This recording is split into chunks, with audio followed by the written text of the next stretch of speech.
What is your name, age, occupation, and relationship with me? All right. My name is Gabriel Neves.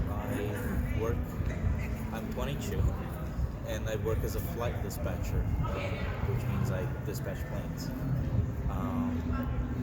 And I am a friend and a co-worker of yours. What are you currently studying or have studied?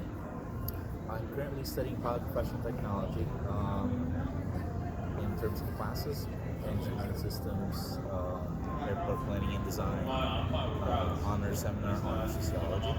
I've been a political science major, and I've been a business major. How would you define social justice? Social justice to me would be like justifying what's wrong in our society, not justifying, but like correcting the social disruptions we have. So correcting wrongs, I'd say. Do you participate in any social justice causes? Not actively, no. But I do support LGBT rights. I do support the NAACP.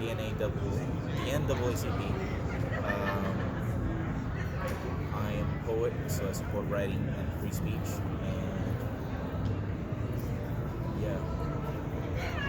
How does social justice pertain to your life now, both as an individual and as a student? Can you repeat? How does social justice pertain to your life now, both as an individual and as a student? Last word. As a student as well. As a student. Right now, I'm also involved with the student government of the school. Social justice comes in many ways, shapes and forms in the student government position. I've seen a lot of students who are disadvantaged and have things that we need to fix in the school. So it also affects me as a person because my sister is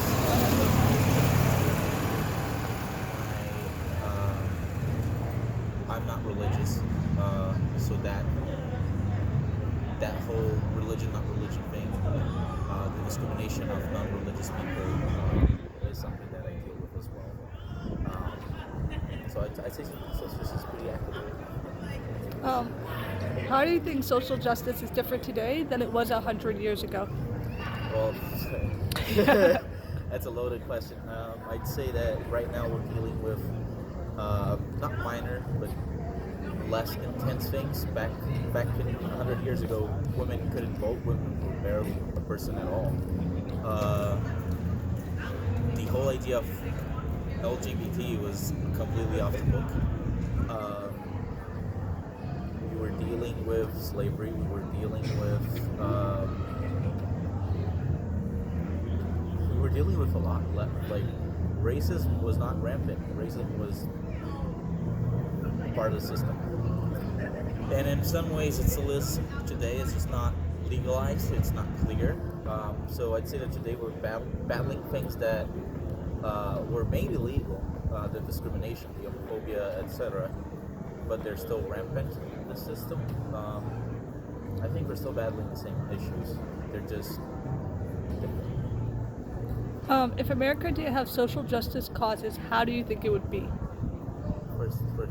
If America didn't have social justice causes, how do you think it would be? If America had social justice causes, Didn't have. didn't have, Yeah. we would be the dominating nation. I'd say that America is already a dominating nation. I'm not so sure if it's going to remain that position for a long time. Precisely because of internal conflicts. We have a separation of classes happening, wealth inequality, a lot of things, and if we didn't have all of that, honestly, there'd be no stopping the U.S., but we do. Okay. One social justice cause is the Flint, Michigan water crisis. What can you say about it as someone who has lived in Michigan? Were you exposed to any of it?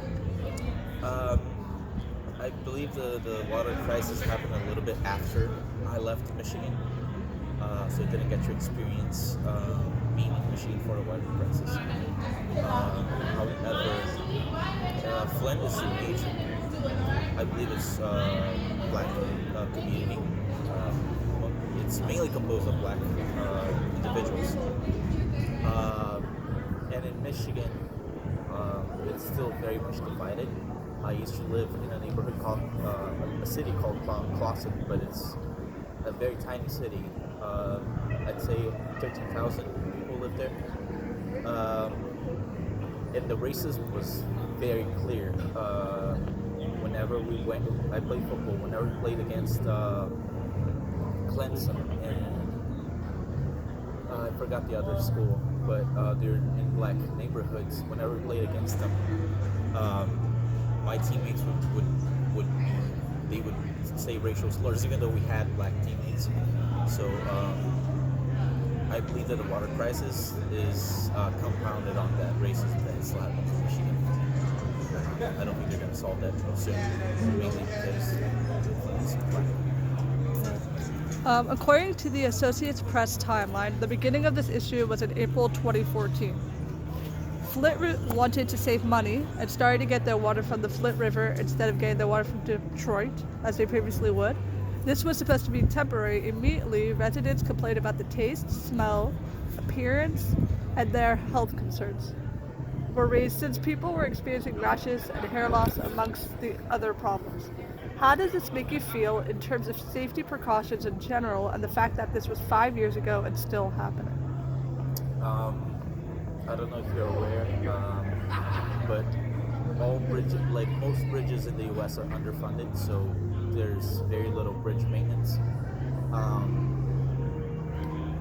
Money for maintenance in the U.S. has always been a thing. If you look at even our college buildings, some are not very well maintained. I think there's a whole mentality of maintenance in the U.S. where it's not done. The only field I see maintenance being done properly, and even then, things that we can slide off, we do, is aviation. Because it needs to be 100% proof, 100% safe. And even then, we still slide some items under the table. The problem with Flint is that they are facing it head on. They have rusted pipes, they have rusted everything, and that's a health concern. Not only for Flint, but also for the whole U.S. For example, Miami has chlorine problems. The water has a lot of chlorine. And if it can happen in Flint, Michigan, it can happen in different cities. By January 2015, Detroit offered a fix to the issue by reconnecting the water. However, the leaders in Flint rejected it by saying the water is safe. As mentioned before, the water was detrimental to the health of citizens in Flint. What do you think made them not carry out a reconnection to the water in Detroit and stay with the Flint River when they were informed of how it was treating the citizens? I cannot have researched the Flint leaders. I have no idea who they are.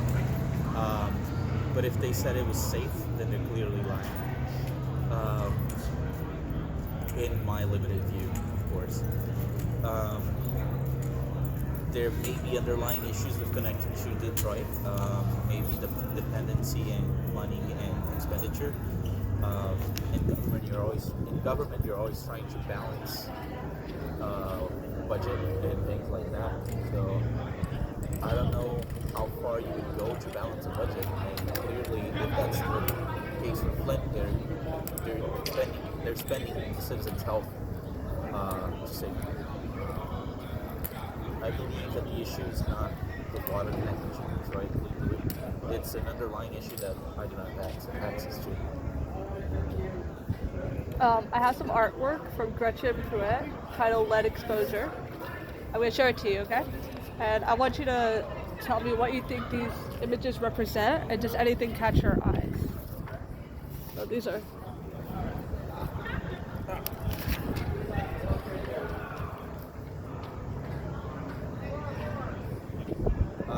I see clearly scientific pictures. There's a bone, there's, I believe those are cells, there's a brain scan, I think this is blood. I do not know what the last one is, but maybe that's ultrasound. That looks like ultrasound. if I were to guess, based on what we've talked about so far, it's probably image scans from people who are in Flint, and that they're probably abnormal, but I have no medical experience to actually say that.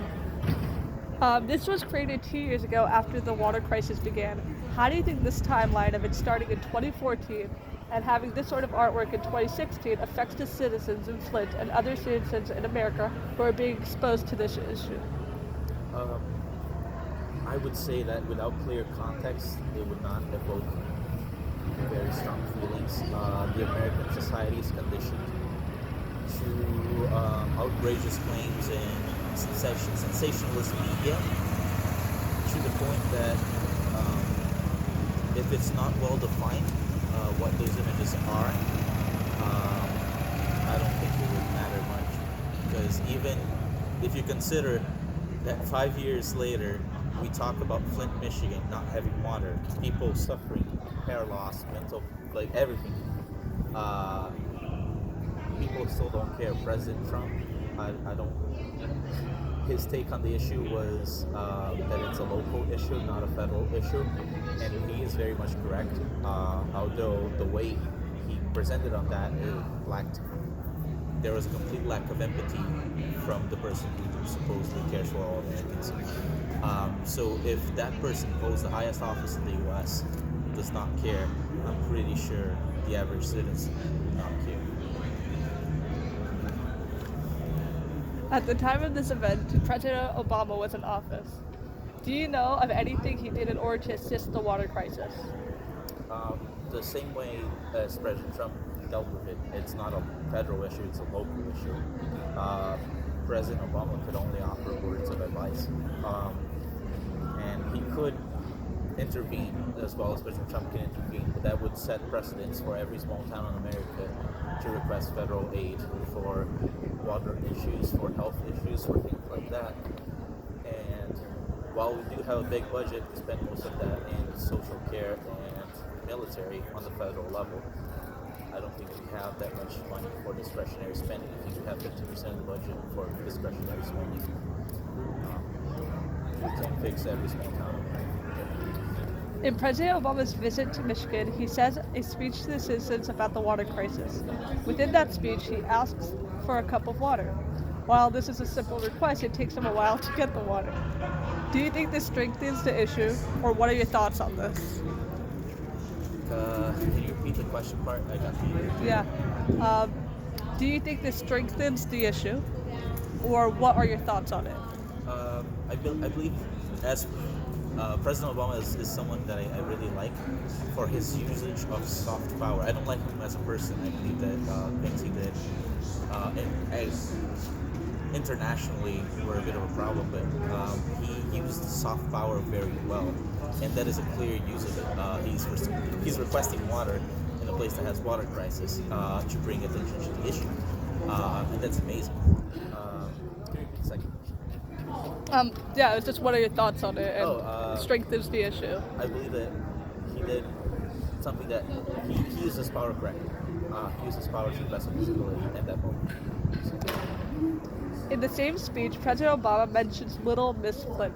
She was a young girl who wrote a letter to the president. The letter expressed her worries for herself, the children, and the community regarding safe water. What do you think about this? I did not hear his speech on that. But again, he's clearly using his soft power by mentioning the children and probably the elderly and probably the women, which are usually the people we turn to in times of need. Because when we're considering an emergency situation, we always think of the children first. So highlighting children suffering through, highlighting individuals who cannot care for themselves suffering from it. He's bringing attention to the issues in a different light and requesting help, actually. Because as a president, as someone who holds power, power comes from the people. And if the people are not aiming to fix that problem, if you're acting on to solve that problem, you're misusing your power. So he did what he could.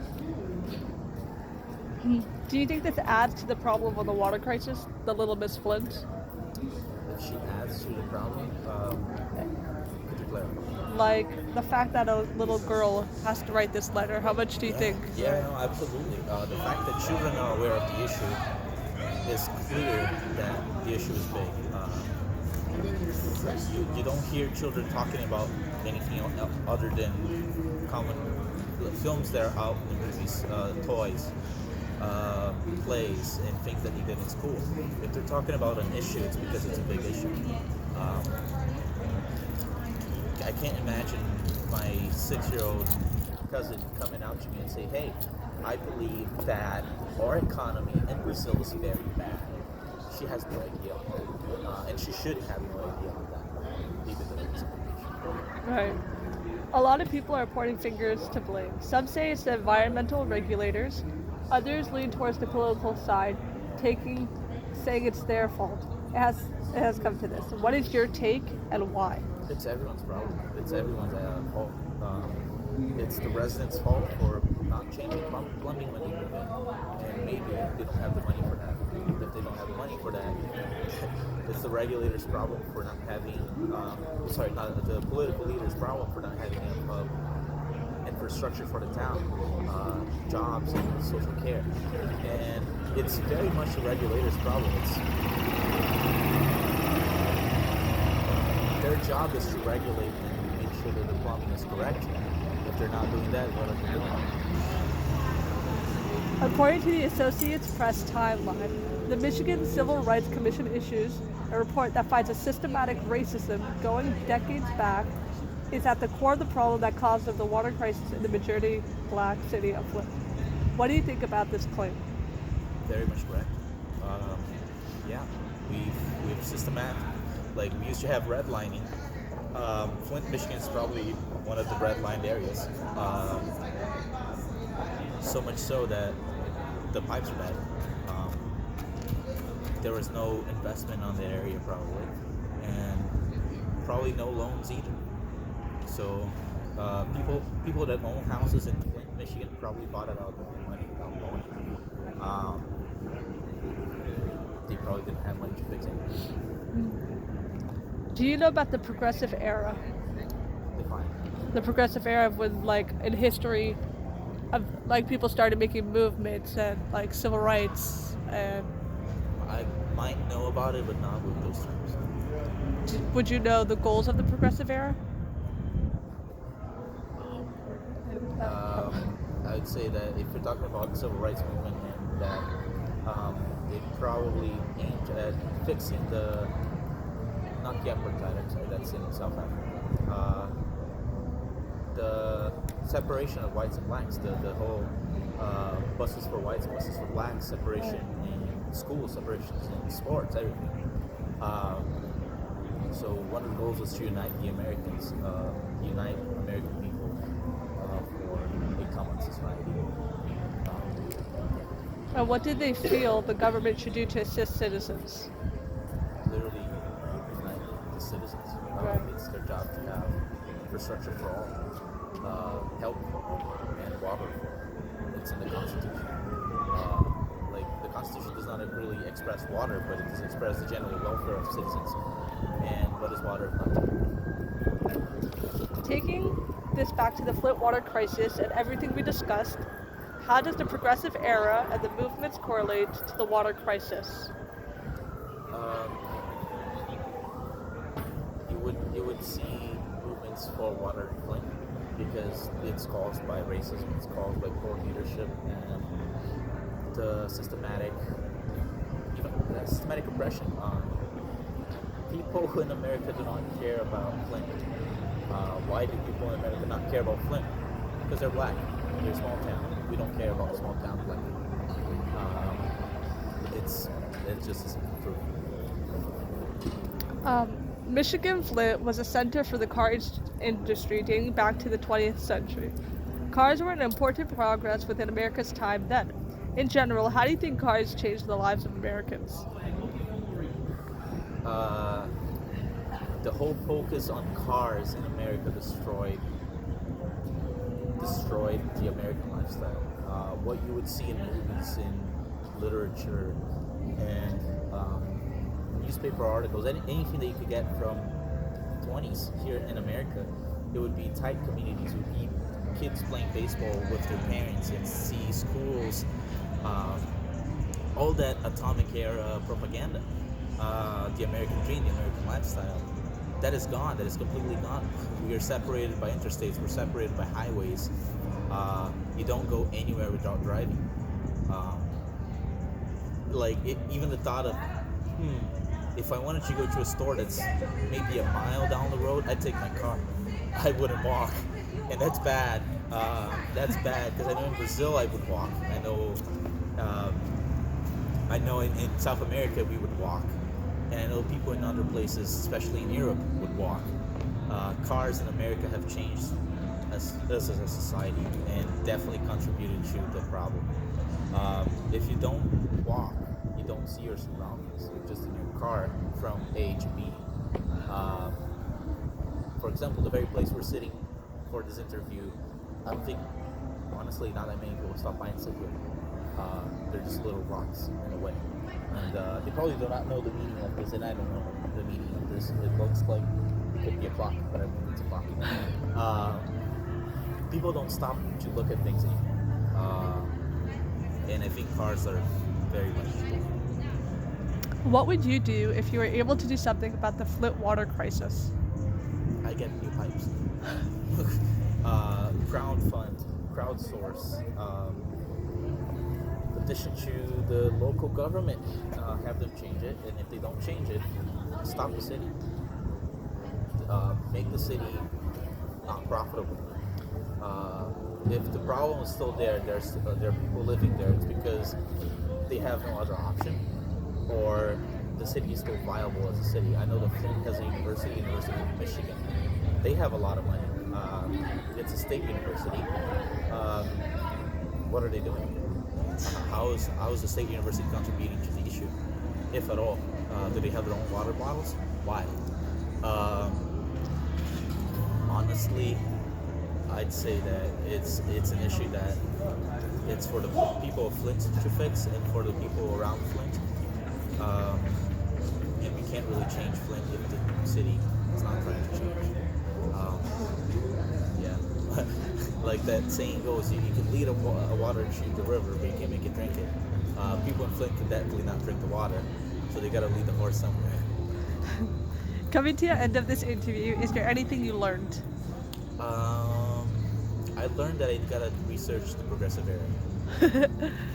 Thank you.